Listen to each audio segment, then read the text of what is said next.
So there was a time in the Bible and early in the stage where there wasn't anything written down, where there wasn't books. This was before the Pentateuch, the Pentateuch, which is the first 5 books of the Bible.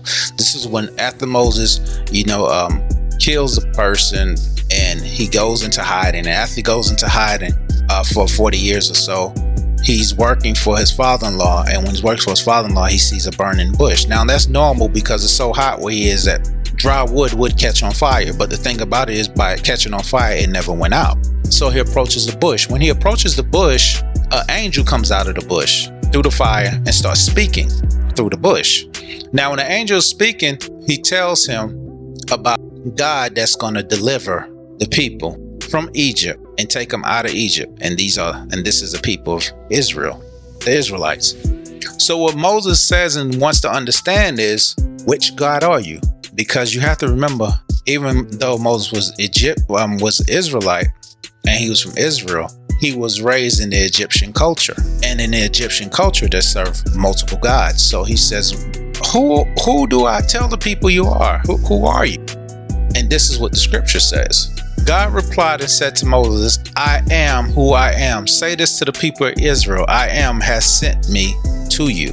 The reason why I am is there is because I am is the name that's above all names.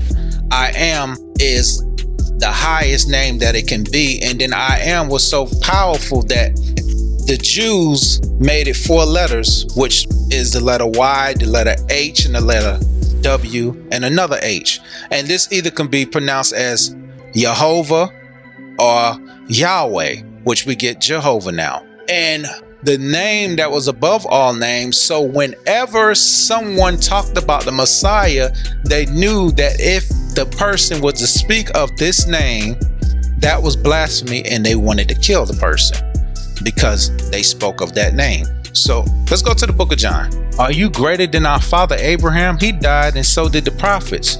Who do you think you are? Jesus answered, if I want glory for myself, it doesn't count, but it is my Father who glorifies me, you say.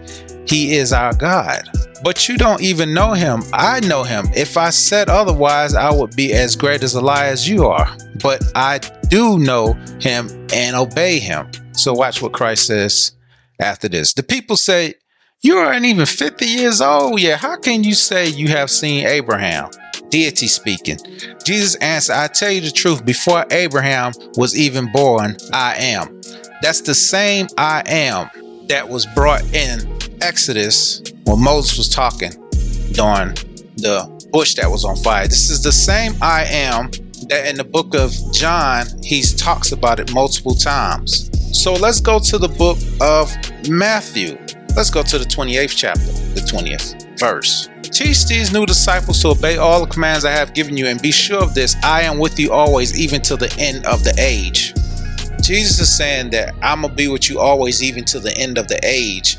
How can someone human, we see in the scriptures that it says man is promised 120 years. How can someone be with you to the end of the world? This says he's talking about even when the world ends. This proves and lets you understand that Jesus is God, the same yesterday, today, and forevermore.